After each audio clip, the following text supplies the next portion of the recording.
Masano, émission Oyo, et puis ça va venir Masano et Masano. Awa na ngombe mkoti Kinshasa, na mekili Afrika, pe na mekili Yapoto. Tala, bana oyo bazo salele ya tobe na Masano, bango na kati ya plateau. Bango nde baza ba relève à l'obi. Tobe na Masano, yangi lituki, ele kana mkoloni. Bolanda Rabiso, poso nyonso kobanda bongo lundi, mardi, mercredi, jeudi, vendredi. Tozappé en direct sur notre chaîne YouTube Canal King Télévision. Jojo Mutombo rediffuser à Tolo Bela Masano. Pour la rediffuser à Tolo Bela Masano, c'est que nous Bolanda Rabiso mardi, mercredi, jeudi na 18h15. Lundi, na vendredi, tozalaka na 0h juste na hôtel nous rediffuser à Tolo Bela Masano. Tolo Bela Masano na Canal King Télévision, télé vérité.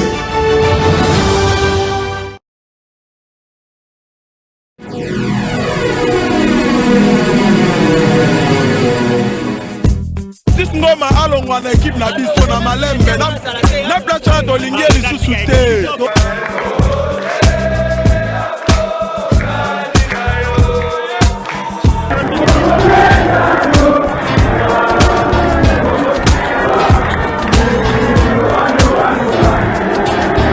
N'avec il même pas la traîner dans le débat. Il verra bon et si il met ce côté à Kendepe. Comment la dame du fire? Pendant minute quand on bongo, moi c'est parce que nous gagnons par les idées qui n'ont pas la carte Kinshasa et ça l'a raté.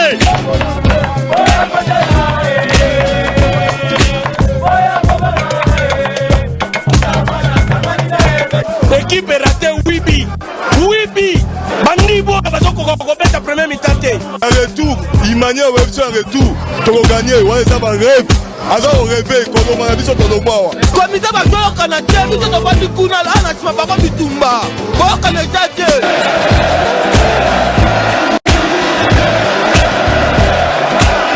équipe, beaucoup n'a l'eau, Daouda Kende, Daouda équipe. Équipe on a au moins la passe.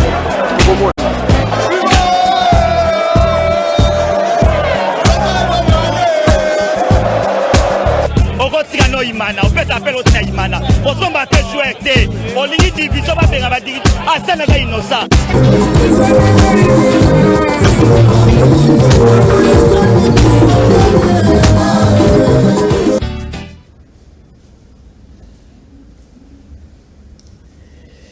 Bon début à week-end, na bino nyonso boza branché na Canal King Télévision pour na kolanda émission sportive Tolo Bela Masano. Tolo Bela Masano ya mukolo le vendredi 30 avril 2021 quand Jojo Mutombo na sana sengo ya ko présenter bino yango pe ko clôturer na bino mois d'avril oyo na wetali bongo numéro ya suka ya émission sportive Tolo Bela Masano ya mois d'avril. Bandeko batale na kozala ngai moko te na plateau oyo na kozala na invité moko par rapport à l'actualité sportive, invité à Ngozabongo, président de la Ligue sportive pour la promotion et la défense des droits de l'homme. On comprend déjà de qui il s'agit bel et bien des présidents Alain Makengo, maître Alain Makengo, déjà Azalaka de temps en temps dans sportif ou à défendre vraiment sportif surtout ancien léopard, ancien joueur comment se sentaka délaissé hier vraiment Azalaka tout près la bango atika ka bango tazaka proche et na bango yenda invité nanga ya mokolo lelo tokosolane na otali bongo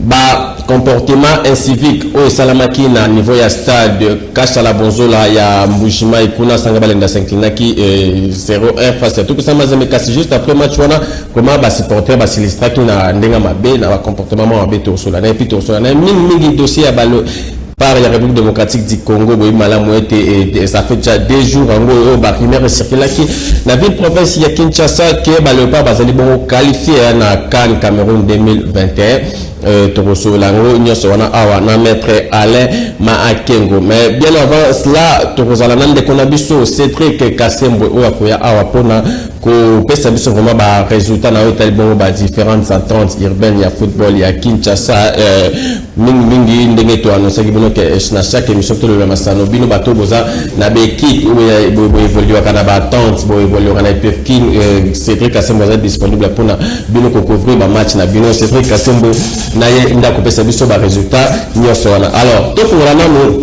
émission sportive Tolobela Masano na basango ya boxe qu'on a connaissé binoté balopar ya République démocratique du Congo balopar Dampe messieurs ya République démocratique du Congo baza ko milenge la déjà malamu natina ko kende ko participer na Jeux olympiques Tokyo 2021 mais bien avant cela ba ko kende na ko bunda 19 au 16 mai tournoi moko na niveau ya Russie wana o bato bengi na combat open de Moscou tolanda na image ndenge ni bazali ko milenge.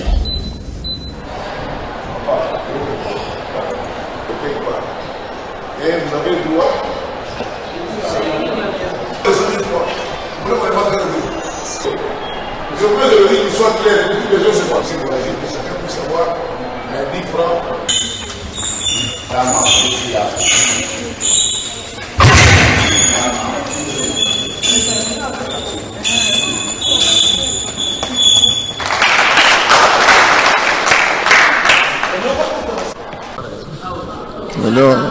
De toutes les façons, étant responsable, c'est que normal que je puisse suivre un peu de près, voir comment les enfants s'entraînent.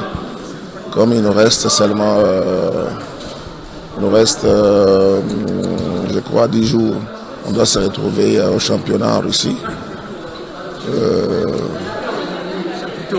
On devait quand même se rendre compte de niveau de l'évolution des enfants par rapport aux entraînements. Mais vous avez vu le niveau de on a un bon niveau, on a atteint presque le niveau. Et soutenir les enfants comme le junior Macabou vient de le faire.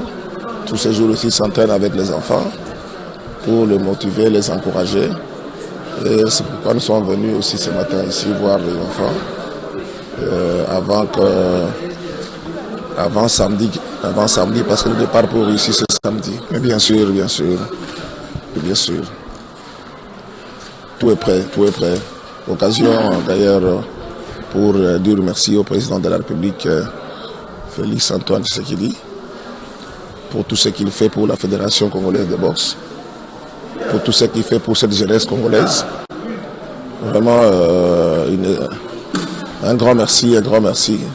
Depuis que à chaque fois quand il y a le dossier de la boxe, à chaque fois quand il y a le dossier de tous les sportifs en général, le président réagit. Et merci. Là, en tout cas, nous devons dire merci sincèrement au président de la République. Voilà, tout ce qui est boxe, maintenant, tout ce qui est écho des attentes avec Cédric Kassembo au hasard, confrère Amina Bissou Awa na Kanakin et télévision. Cédric Kassembo, Mbote Naou, Jojo Motombo, Mbote Bandeko Batali, Nyosro, Polo Bavandi di Bosso, Tando Kenabino, Pona Kolanda, émission Kitoko, Tolobela, Massano, Oezabongo, Chapoté, Najib Boulembidi, Ndeko Zulu. Voilà. Cédric Kassembo na attente urbaine ya football à Kinshasa, Sango Ezali Boni. Tokei na calendrier ya attente urbaine de football de Kinshasa et pas Wapi attente urbaine de football de Kinshasa. Il y a Wapi Lipopo. Voilà. Na attente urbaine de football de Kinshasa na compte ya Lipopo. Et pas Wapi barondemana mokolo ya lobby 36e journée nango bakobeta déjà na club AC Fatundu très bien né arondemana bongo na IC Bafana nangonga ya 15h30 na terrain Livumu FC Chicago ya arondemana bongo na RC Bemba na 10h30 na terrain Salongo FC Boissade ya kongondonga mabongo na FC Good lokolo ya lobby na 10h30 na Fikine OCD ye arondonga na lobby na IGS de Matete nangonga ya 10h30 na terrain présidence totika ngambo ya attente urbaine de football to katisa na ngambo ya attente provinciale de Kinshasa et pas Wapi attente provinciale bako ndomana mokolo ya lobby pour un compte il y a 36e journée pour un compte il y a 36e journée et ko betama to ba été Nijak ye azali bongo premier du groupe ye à Lomaki Liboso il y a Ange Vert ye à Perdaki Lobi Liboso ya Nijak sur le score étriqué il y a 1 but à 0 système au azali bongo deuxième il y a groupe avec 67 points ye akondongwana ye alongaki liboso ya OCK na score final ya 2 à 0. AC Ujana o azali bongo 3e o azali bongo 3e baza pena serré na système na écart ya 1 point ye akondongwana bongo na Fineline, ya ndongwana ki bongo na Fineline ya ndongwana ki bongo na Fineline. Score final ezalaki ya 2-0 Ujana a battre pena Fineline na terrain Ujana na score ya 2 à 0. Fese Mweka o azali bongo na 4e place ye akwei liboso ya standard na score étriqué ya 1 à 0. Espérance ye alongi liboso ya Kolomoto na score fleuve ya 5 à 0. Mukano de Njili ye alongi liboso ya Mamad na score final ya 1 à 0. Totika ngambo ya ba résultat toleka na ngambo ya calendrier to simba ete calendrier ezabongo pona compte ya 34e journée 34e journée ebetamaki te ezalaki bongo reporté yango batiango mokolo ya lundi le 3 mai 2021 to simba ete ba match ekondongwana mokolo ya lundi pona compte ya Epifkin to simba ete FC System o azali bongo deuxième ye akokutana liboso ya Saint-Christian bakondongwana na terrain Ujana na ngonga ya 9h juste. AC Ujana ye akokutana bongo na Lokolomoto na ngonga ya 10h juste na terrain Ujana. AC JSM ye akokutana bongo liboso ya Fese Mweka na ngonga ya 13h juste na terrain Ujana. Fese Mujak o azali bongo leader en texte du groupe o a remporté victoire na liboso ya Ange Vert 3 points na MBSali qui position azala toujours na première place na 85 points. Ye a rekutana mokolo ya lendi na OCK na PNC de Lemba ozaki bongo au terrain ya XGD lelo ezu embellissement ekomi na pongo ya PNC de Lemba. AC Arnold ye a rekutana bongo liboso ya Feneline na ngonga ya 15h30 na terrain PNC de Lemba pona kosukisa Mikano de Njili ye a rekutana bongo na Ange Vert na terrain PNC na ngonga ya 9h juste. Merci beaucoup Cédric Kassemwe ba rendez-vous yangwana bande ko batali bino ba bolinga ba attente bolinga football au benga football sablonné mais minimum to message benga na Kinshasa football zélotique donc bon se rendre vraiment na ba différents terrains pour la kota la équipe na bino qui ko appuyer ba jeunes joueurs au lobby ba ko beta na ba daring ba tout puissant ma zembe pourquoi pas kokende na bamboka ya ba pa ya kasba ko sala lokola Gelor Kanga te voilà to tika iko des attentes to fongola page ya Ligue nationale football token na ba image to l'accepte non no match o ezalaki sanga balende tout puissant Mazembe Anglebert score final 0-1 en faveur de tout puissant Mazembe Anglebert. C'est ce qu'on appelle un sacré coup de poker. Pamphile Miayo a attendu la seconde période pour jouer son joker. Thomas Sulimangu, c'est lui qui a donné le sourire à Mazembe. Et le Tanzanien a bien endossé le costume du héros. Dans une matinée de grâce pour le phénomène Rambo, l'action déclenchée par Mika Miché, le centre de Patou Kabangu est bien dosé en direction de Thomas, monté quelques minutes plus tôt. Ulimengu plonge de la tête et bat le portier Kalambay dans les arrêts de jeu. Mazembe l'emporte 1-0 sur Sanga Balende, une victoire qui met fin à une dizaine de 2 matchs de championnat sans succès pour les Corbeaux. Sur la pelouse de Kachala Bonzola, Reinford Kalaba et ses coéquipiers ont certes peiné en première période. Mais l'horizon s'est éclairci en seconde mi-temps, grâce notamment à des changements opérés par Pamphile Miayo et 3 précieux points ramenés de Mbujimaï par les protégés de Moïse Katumbi. De quoi se bomber la confiance avant le deuxième acte contre Balende. Les Corbeaux ont surtout su transformer la douleur des 2 derniers matchs en un nouvel espoir. Et c'est jusqu'au bout qu'ils vont se battre pour le titre de la Lina Foot.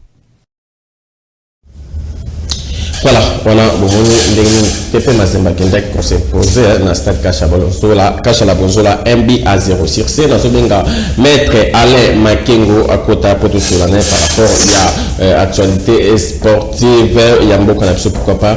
Il y a Mboka, il y a Abapaya, mais qu'il y a Abapaya. Maître Alain Makengo, bon début week-end. Merci de Kodjojo Mutombo. Merci Pena Baïba sur la rédaction de l'émission Tous de Bela Massano.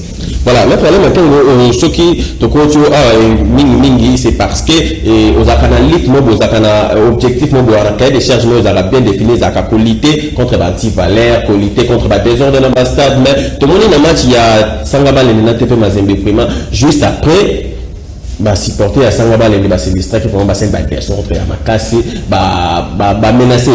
menacer pour te agresser va jouer à tout puissant Mazembe Angleterre donc ba kolunga va jouer Mazembe na stade ba kendaki ba la moko na aéroport et puis ba jouer vol ba zongi na bango est-ce que ba comportement ils ont en place na football na biso ba comportement na ezali à condamner to condamner ki yango omoni bale ezali o esangisa rabatu bale ezali loko elingi kimia bale ezali sport oyo ezala ba règlement na faut ko respecter to c'est na football alors soit to kopola soit to sala match nul soit to gagner alors to moni que bande ko Mazembe ba gagner match mais ba to ba supporter so ba libanda o to ko ba sanga bande ba menacer bango ba beti bango ni que intervention la police na biso aux hommes ba zo ko bango donc c'est pas bien.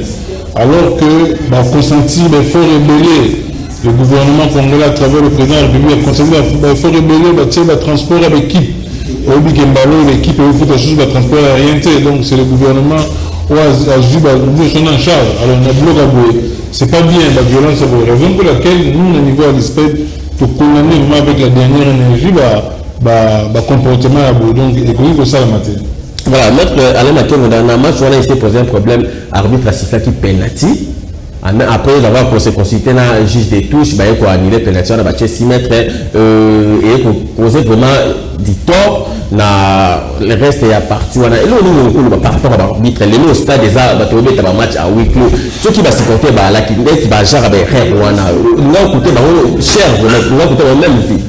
Je crois que dans la série de la sensibilisation de la campagne, tu peux faire la cause de la violence dans le stade, la cause de la rébellion, notamment ajustement l'arbitre sur avis sur une action. Ça peut créer des besoins, ça peut créer la violence. Alors, ce n'est pas le fait que l'erreur arbitre est ça là, et puis c'est mon limite, et puis c'est mon droit, il y a le bouca, il y a le panza, il y a le sol, il y a le bête au monde qui donc. Arbitre a fait l'erreur. Je crois que l'année sanction à l'Inafoot a sanctionné l'arbitre. Voilà. Mais les alliés que l'arbitre a fait l'erreur, a fait l'erreur, bon, c'est faire justice. Pour se faire justice, comme on bêta, comme ça. En tout cas, on a les alliés malamutés. Voilà. Les aliments là, nous avons beaucoup vraiment te condamnant avec dernière énergie. Tout au paiement mouké, tout que les gens na ba image qu'on a connecté était. Oui, madame était avec club après victoire là face à Blessing MB à 0 avec club a commis premier na niveau de classement. Comme face à Dauphin Noir, merci beaucoup. Comparable avec club a commis premier na classement. Provisoire de Yango, supporter avec club, Kambaka, donc dirigeant, il y a supporter, il y a fait club, Kotanga, Kambi, il y a CPS, il y a Kabola, c'est ce qui est lobby, j'ai dit la permanence, il y a 16 heures, Rikuna, Basola Pinin, Basola Kilo, Lenin, Bako arrêter, stratégie pour, avec club, il y a commis première, à Kende, Nayango, Tina Soukaba remporté, Ligue nationale, il y a football au Tolanda, Ndengeni, Réunion, les Kanaki, puis tout pour l'intervention, il y a président, il y a vice-président à CPS Moamba, Alain Lokoto. C'est parti. La réunion chaque vendredi. Hier, à 19h, il n'y avait aucun message, un communiqué, il y a réunion. Il fallait tout bousculer. Donc, un message, il y a pour les raukende. Aujourd'hui, il y a pour informer pour que vous payiez Baya, Nakati, les Sika, Boyo. Ceux qui te motivent pour se réveiller de ça, de réforme, comme on appelle le engagement financier. On a établi le rôle des supporters dans un club de la Vita. Nous avons inscrit sur un triple engagement. Un triple engagement, c'est-à-dire engagement à l'Iboso, nous avons un engagement temporel. Deuxième engagement, nous avons un engagement spirituel. Et puis, troisième engagement, nous avons un engagement financier. tosali oyo elobi tokobela évaluation ya bamatch ekutaki koleka et puis tozoprévoir avenir pour bamatch etikali tina faire ça. Concrètement, il y a certaines choses qu'on ne peut pas dire dans la presse, mais au moins les supporters suivent au moins une ligne de conduite par rapport à la point de autodévelopper de l'eau. Je pense qu'on va répercuter le message dans la base de la et que le message est autant là pour permettre à l'équipe de l'eau. Merci. Ça va supporter c'est le Komoko.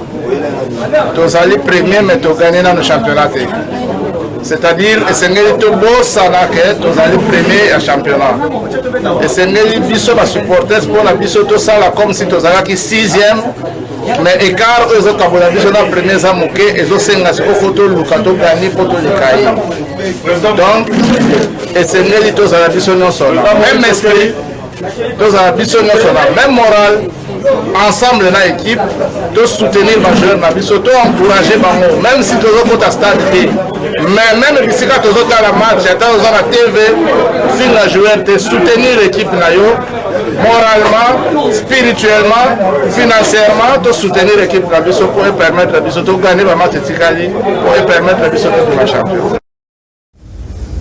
Voilà, on a besoin vice-président CPS avec Club Mwamba Alain Loko. Tout ce qu'on a image cette fois-ci, tout ce qu'avec Club Tokende na Renaissance, oui, madame de Renaissance, avec un match mon Fakabeta. Lobby samedi na JS Kakasi communiqué à l'Inafoot et déjà Kobima, match on les a reporté à une date ultérieure. Néanmoins, président, il y a section Lemba basket, docteur Eric Malumba et à Sali Kosenga n'a pas dirigé FC Renaissance du Congo, n'a pas supporté FC Renaissance du Congo, Basangana, Zoom ça vraiment, intérêt archi la guerre, Basangana, Zoom ça imité na 4 équipes dans le FC Renaissance pour bakende liboso, Zoom ça bien la banque pour mandengeni et ça la carte landaye. Tout ça déjà. Donc chaque dimanche, basket, j'écoute un siège dans le biseau officiel, social, la pomme, les pas, maman, le biseau top. Donc on s'est réunis chaque dimanche à 16h. Quel que soit, nous sommes en équipe, mais biseau toujours pour Kim Bisakaka.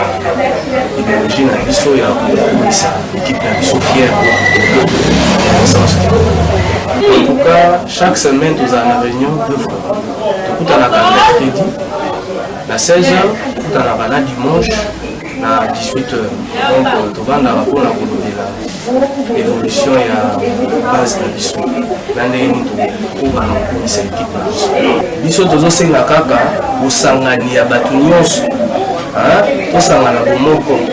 en tout cas, nous sommes dans la partie à monter.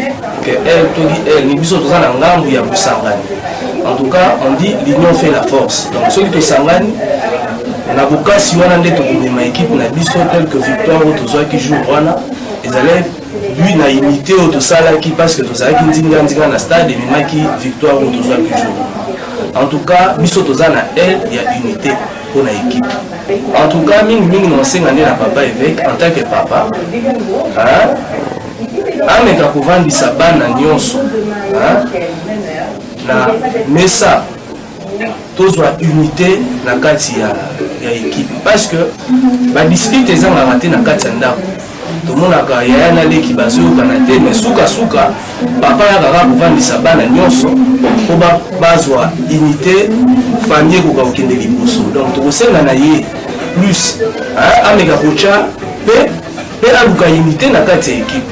Biso toza na posa ba conflit ya LT biso toza na posa kaka ya unité pour équipe ekende na ba supporter o balemba ba supporter ya basket parce que biso jamais totikala olemba tolanda équipe partout donc atali na stade ezalaki ya kokanga toyaka zinga bamai na biso toyaka kotika malgré ça donc ba supporter o balembi o bazala bandako bazomona kilo bayaka lisusu te en tout cas bazonga baya équipe ezongi déjà donc toza en forme kala mingi te awa donc déjà ba négociation ezosala mpona unité na kati ya ba supporter en tout cas bazonga bakosepela boza discuter. Voilà, on a bomoni docteur Eric Malumba, au président ya basket, nouvelle formule sous section aux amis na lemba wana ndenge ya ko senga unité za ko senga na ba diriger Renaissance ba yoka na po équipe na bango et kende liboso. Toti ka Renaissance to fongola directement page ya Balopard. Oui malamu été ba rumeur circula qui na ville province ya Kinshasa que Balopard ya RDC basala ki bongo qualifié et que ba Panther ya Gabon bazaki disqualifié pour la CAN Cameroun 2021 cassé sur ce plateau toujours sur la route à Lema Kengo il y a ça moto za la de temps en temps na Balopard ya kala ya lelo na ba bazako ya lobina ba dirigeant alors la Kengo en tant que sportif d'abord nouvelle wala ozwaki yango ndenge nozaki wapi attaque moto avec vraiment attaque analyste il y a Barimère voilà donc Barimère où il y a qualification Balopard na CAN Cameroun 2021. Est-ce qu'il y a un peu de cause à rumeur? Je crois que ceux qui cassent à PC décision de son Irak. Non, mais avant de commencer. Parce que Mengue Fédération Nabusso a déposé recours, requête. Ça, c'est les réserves. C'est les réserves. Ceux qui te considèrent l'élément, ceux qui te considèrent l'élément où CAF a coché un jeu pour appeler sa mission lobby. Tout le monde. Quelle cause? Tu as vu article 45, article 45, il y a renommé à Coupe d'Afrique des Nations au Cameroun. Et si la CAF apprend quelquefois la source qu'une fraude et ou falsification de documents accomplis par quelques moyens et ou supports que ce soit a été commise par une ou plusieurs équipes nationales, une enquête sera ouverte. Il y en a une enquête phénoménale. Enquête CAF à fédération d'abord après avoir causé la requête de la mission à travers la fédération, appelle ça la moyen de défense là-bas. Et puis l'article 46 sur le au cas où le fait incriminé serait avéré, l'association nationale reconnue coupable sera suspendue de participation aux deux éditions de la CAN. Je crois que qui a la mission abottement na RDC en son temps Zaïre en 1985 à Rengi directement comme nous à Gabon comme nous avons mis de l'or Karna na date nini na nini donc il musique accès le jeu là na Mazembe tu as disqualifié pour l'utilisation de une licence en tout cas CAF a raisonné une unité avec certaines unités pour la disqualifier RDC à jouer Maroc de l'Union Maroc toujours était calme avec les deux identités. Il y a RDC, une identité, et Rwanda. Congo Brésil en 2015 a été qualifié. Toujours à Bessala, toujours à jouer. Justement, Maître Alain, la grande question, l'opinion se pose des années. Les lots RDC, Botake, Fegafoot, pour la joueur Kanga, ou déjà Betty. 35 matchs na Panther avec 3 cannes et c'est parce que Mozaki s'est qualifié parce que RDC s'est qualifié dans la canne est-ce que c'est nous s'est qualifié qui donc les gens doivent attaquer Fegafoot attaque Bisso celui de se qualifier qui mais Bisso dans la discipline on a la tricherie on a la valeur on a la anti-valeur mais Bisso dans la discipline ce que tu as dit saisir quand même on est intervenu même toute personne il y a une violation à principe de football. Même la FIFA le reconnaît. Ce n'est pas seulement la fédération. Toute personne a dit que la violation de la règle de football est commise a pu saisir FIFA.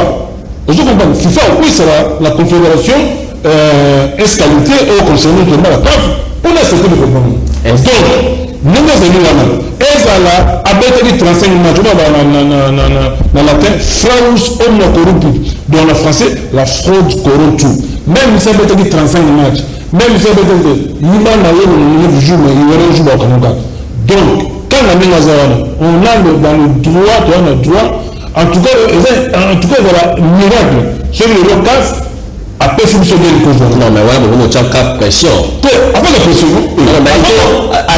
article Fegafoot délai a présenté la preuve contraire là Fekofa et présenté qui alors il faut à ça on a un ndenge et le gouvernement qui est déjà beaucoup c'est la victoire pour publier dans les réseaux sociaux pas plus de cette victoire de plus de CAF devait faire accompli parce que la fait déjà accompli Congo Brazzaville une qualification de Bakani na Rwanda Bakani par 4 chemins Bouge va éliminé, tu as éliminé. En tout cas, tu as dit numéro, jamais sur les cap lolo, à lui qui a donné un numéro, puis je vais voir, on va donner une manifestation, tu vas donner, tu vas se chier contre la battue. Pourquoi tu pas de mesures? CAF le la RDC, ne va pas sanctionner. Tout le monde a vécu sanctionné, moi je me sanctionné, RDC me sanctionné. Parce qu'il y a des accompagnements palpables. Déjà, ça fait la cabine. Et quelqu'un m'a bêté, pas de monsieur quelqu'un. Vous n'avez pas de boulot, sur le boulot. Là, il va tomber à quelqu'un. Pour le boulot.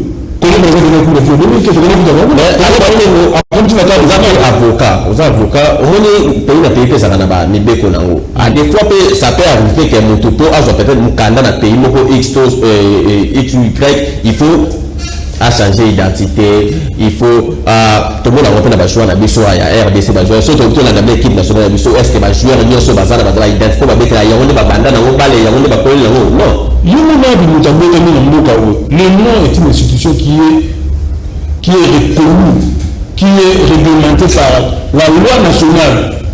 Nous doit contrôler comme on a vu sur la puiser le patrimoine, comme on a vu sur la puiser le patrimoine national. Vous comprenez? Comment on a vu sur la puiser le patrimoine national? Comment ça fait qu'il nous a botté la Congo? On a mis on a botté la Congo.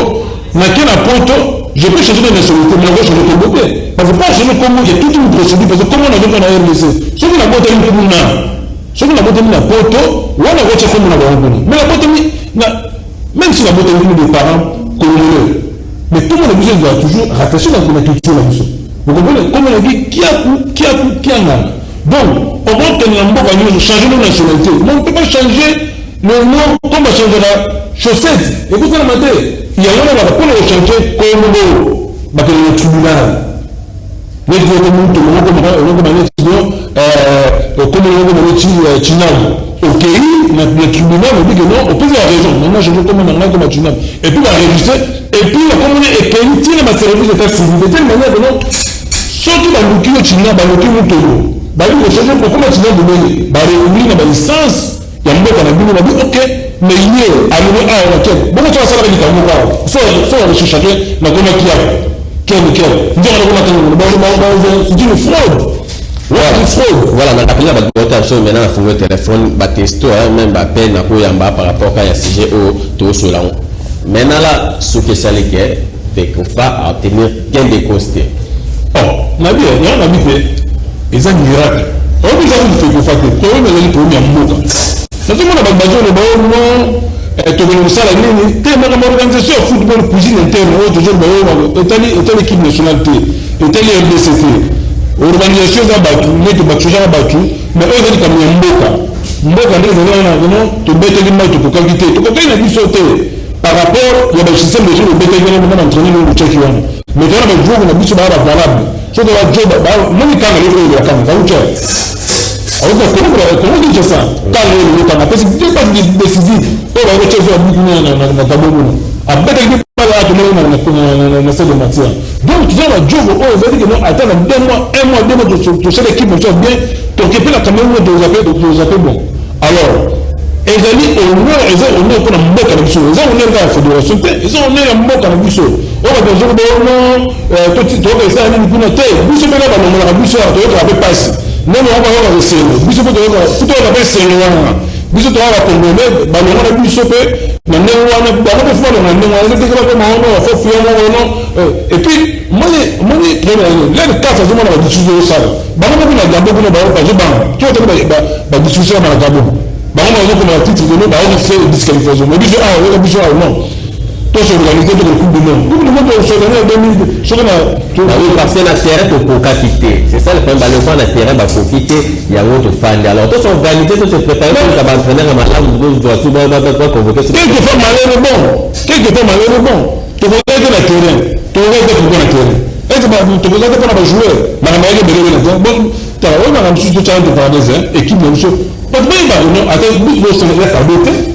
biso to yeba na mboka na biso mokili ba fay bango RDC les équipes makas de football to mabé fa champion d'Afrique la nation to mabé fa champion d'Afrique la coupe d'Afrique de la championnat d'Afrique de Michel to beta coupe du monde alors les autres on a donné deux ans na Cameroun ils ont tout ça na Kabote et les droit na biso il y a des droits de mission qui a fait de donner une droit de mission. Ce qui a précisé dans le poste, à ce que, donc, le nouveau CAF, elle va tout, parce que le seul matin, toujours dans l'image totale à extrait, il y a Yegelo Kanga, année passée, dans la chaîne Moro, il y a YouTube de la place, à Sala qui intervenait, il y a Mokazaï pour Afoué, qui est à Botamana Congo, mais pour des raisons, par raison de l'EBND Sala qui a changé par Combo Tolanda.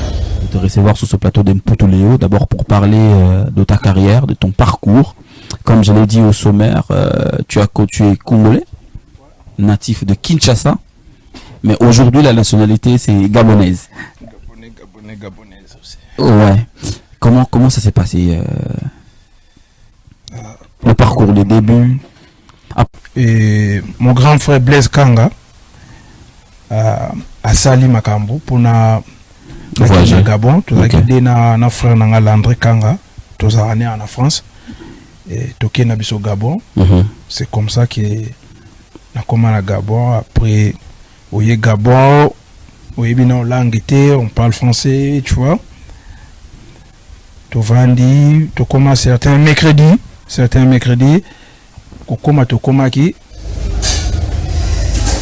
Voilà, bon, il y a mon dernier bêta vraiment, l'ingala, Tozela, Fédération congolaise, non, ensemble, pas congolais, c'est la caca, décision, il y a à CAF. Voilà, mettre en l'air, au placer mon mot comme ça pour le plateau, il y a évolution, il y a état de santé, ancien, le pape, pour peut-être d'habitude, mais au placer mon par rapport, il y a moi même mon tu dois pas oublier que non, Azan nationalité congolaise, mais c'est retrouvé pour la nationalité gabonaise. Azan nationalité gabonaise, on est est-ce que et fait une message de nom pour la nationalité congolaise. Parce que le mécanisme est là.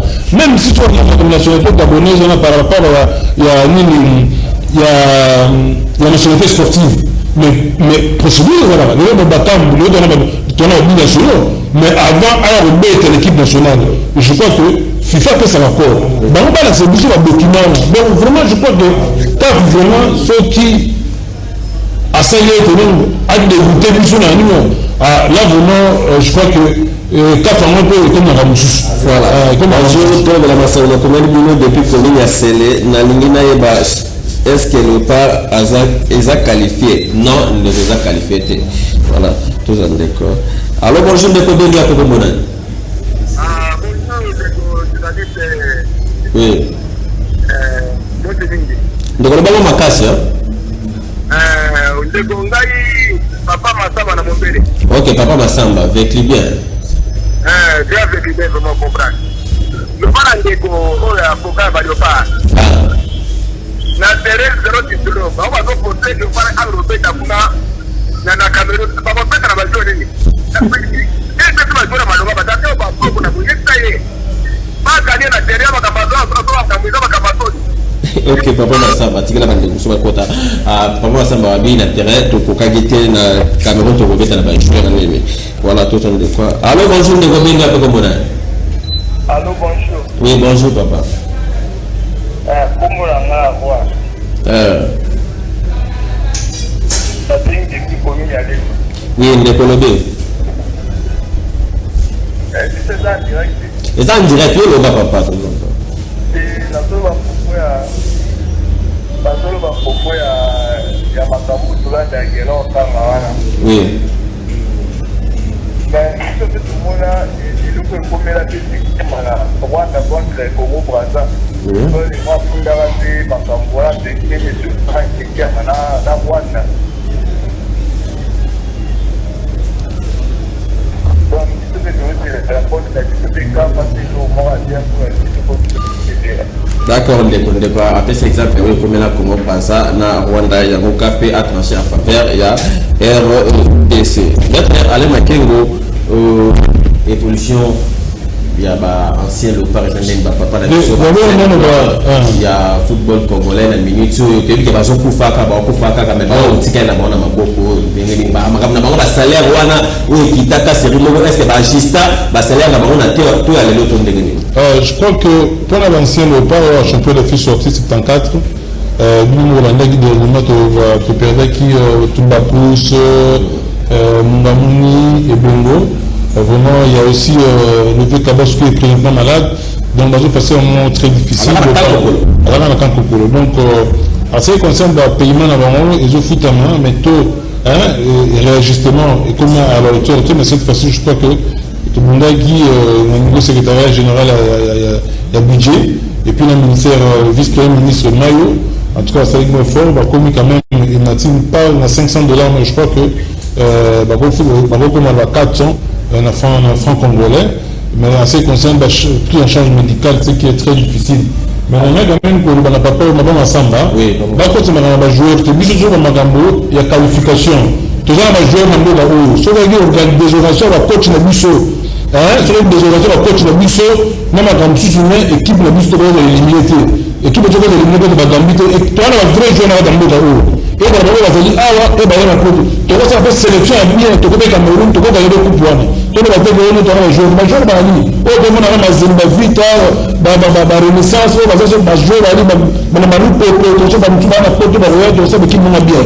merci, maître Alain Tozandeko. Alors, bonjour, Ndeko Benga, peu comme on a. Oui, bonjour, papa. Oui, na monga fula. Oui, papa. Je suis Congolais, je dois associer à par rapport à ma communion. À ce moment où tout ça football, on a vu seulement ma tête, c'est dans ma communion, les alentours. On a dit que le Congo est un peu à été. Alors, on a posé à football, c'est ce qui va au lobby la marababale.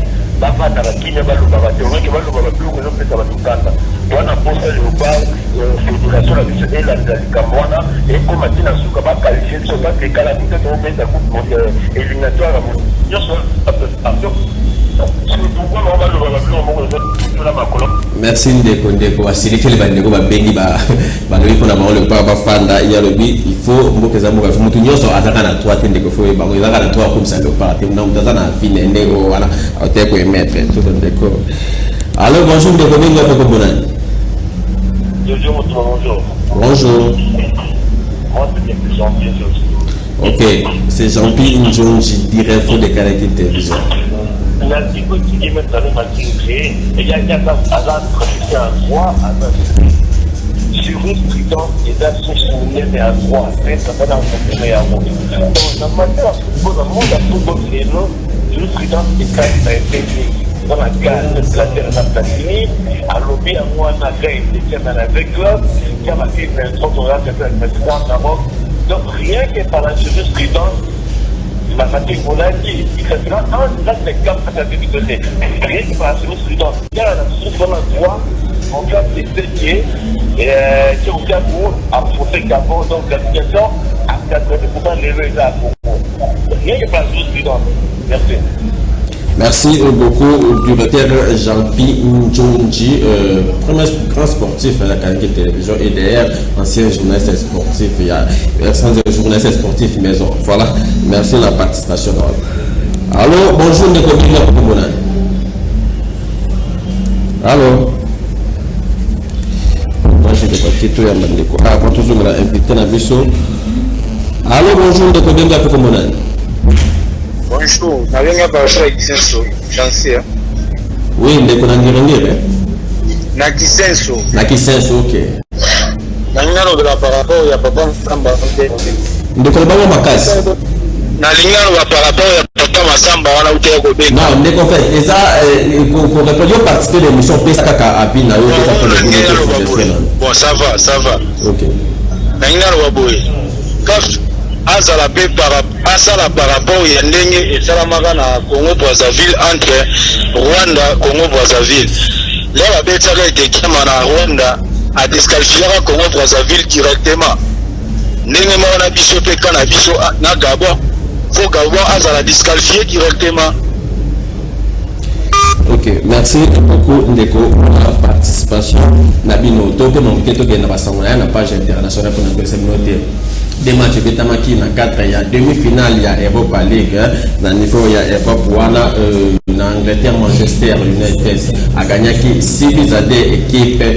Il y a AS Roma, donc Manchester vraiment a dominé AS Roma, il y a Italie, 6-2. Et de l'autre côté, dans Espagne, Villarreal a s'imposé qui difficilement face à Arsenal, début, ça a un match retour, et ça prévu dans une semaine. Maintenant, les matins, on va commis Koshike, il y a RDC jusque là, la sélection. sélectionneur, c'est déjà connu que Christian Sengibembe a osé, même à taille officiel, mais d'après certaines sources, déjà, tout ça pour la fédération congolaise, la discussion, pour parler, Igor Boss et puis quelques entraîneurs de Choussoupo va remplacer Sengibembe et yo en tant que Congolais, en tant qu'analyste, en tant que président de l'ISPEN, pour porter choix, c'est pour faire porter choix et pas Tolini Boye, entraîneur au ballon l'équipe nationale, à entraînement à votre tonalité. Voilà. Les entraîneurs à jouer l'équipe nationale ballon, c'est objectif. Que je ne vais pas repêcher du saut. Nous devons déjà nous devons jouer dans la Cameroun. Bappé savait à l'objectif, on a refaire que les autres coupes n'ont pas eu. Ceux qui coupent étaient dans la suite de la cour aussi parce que nous je suis toujours entraîneur. On a beaucoup de joueurs, on appelle cette coupe, appelle cette coupe Vili. On a Vili après si coupe à faire qualifier Maroc, la coupe de 1970. Mais nous de joueurs parce qu'il y a des grands entraîneurs à Série A. Après si on a bon ébolé, Vili Gayaka, tu as gagné 74 et puis tu as gagné Coupe du Monde. Faut que les gens aient un système, on ne comprend pas pourquoi tu vas sur le. Donc je l'ai fait dans un jeu de monde. Basara, est-ce que nous devons deux joueurs c'est les ennemis, objectif est un euro. Soit à faire qualifier la Coupe du Monde. Soit à faire qualifier la Coupe du Monde. Quand on a trois sections de monde, tu commences à gagner le monde. Là, tu as un peu de joueurs. Soit on a maintenant 4e, 5e match aussi, mais c'était bon, on a l'option de jouer. On a entraîné. Aux Adavina, Bandé, comme sous Soubassin, un retour à Jean-Florent Ibeng. Pardon? Retour à Jean-Florent Ibeng dans l'équipe nationale. Mais Jean-Florent Ibeng, s'il est bon pour la zone de l'équipe, soit là, aller dans l'ambition, il y a une Coupe d'Afrique. Soit dans l'ambition, il y a une Coupe d'Afrique. Ok, parce que ton grand objectif en Maroc, tu as 2 étoiles. On va minimiser le football en ambition.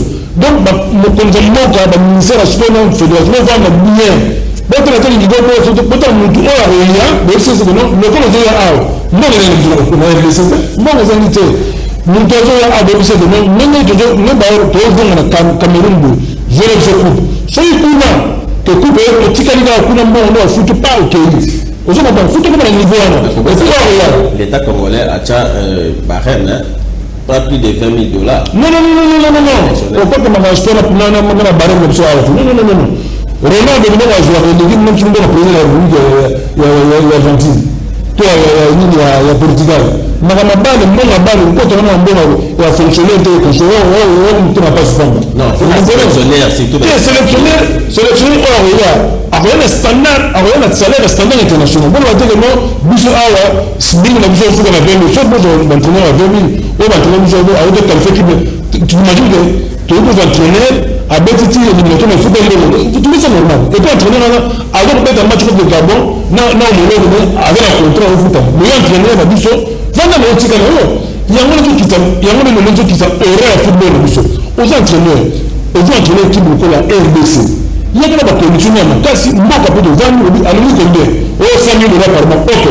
$100,000, je vais faire coupe. Seulement qu'il y a Cameroun, coupe, si on a plus de $100,000, on va aussi la paix. Donc, on va entraîner. Et puis, l'entraîner dans l'équipe en Rwanda. Il y a d'autres équipes. Il faut le faire 3e étoile. Ce n'est pas l'argent qui nous manque. Non, mais notre objectif.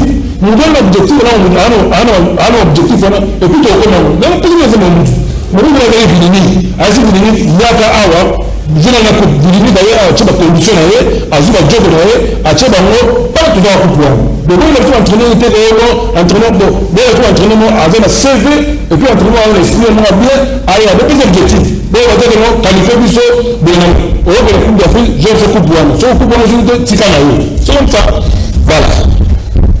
Ce que j'ai écouté, Tikanaï, sur le Léopard, la République démocratique du Congo, repêché bangote to ba Panther waza disqualifié to fana na biso to se préparer kaka pour na éliminatoire il y a coupe dimanche déjà na mois de juin prochain émission ya mokolo ya lelo Sili nazangi na sengo présenter bino numéro ya suka ya mois d'avril oyo rendez-vous na sport à la canal Kineza dimanche na 12h juste avec Patricia Kula apposara pour présenter bino émission l'ère des sports na compte ya Tolo Bela Masano Yannick Njuki va représenter Binyango lundi ngana notre kutana jeudi na vendredi prochain botikala malam.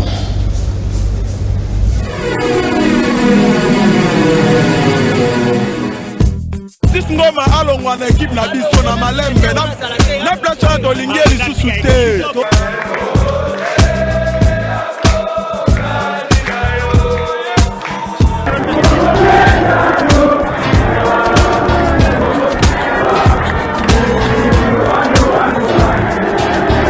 N'avec lui même pour l'entraîner dans le débat.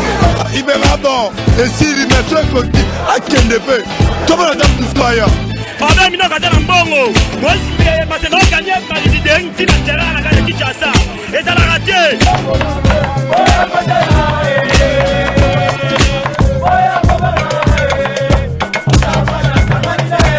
L'équipe est ratée, Wibi. Bandibo, la première mi-temps.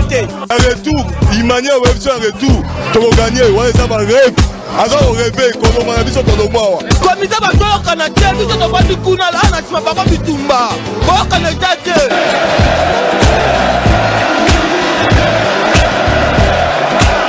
Cette équipe, beaucoup na lola Daouda Keno, Daouda équipe.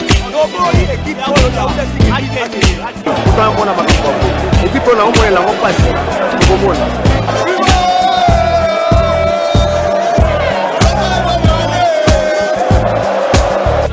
Tirano Imana, on peut s'appeler au Imana. On s'en va faire jouer. On limite division, on va faire un division. Ah, ça n'est pas innocent.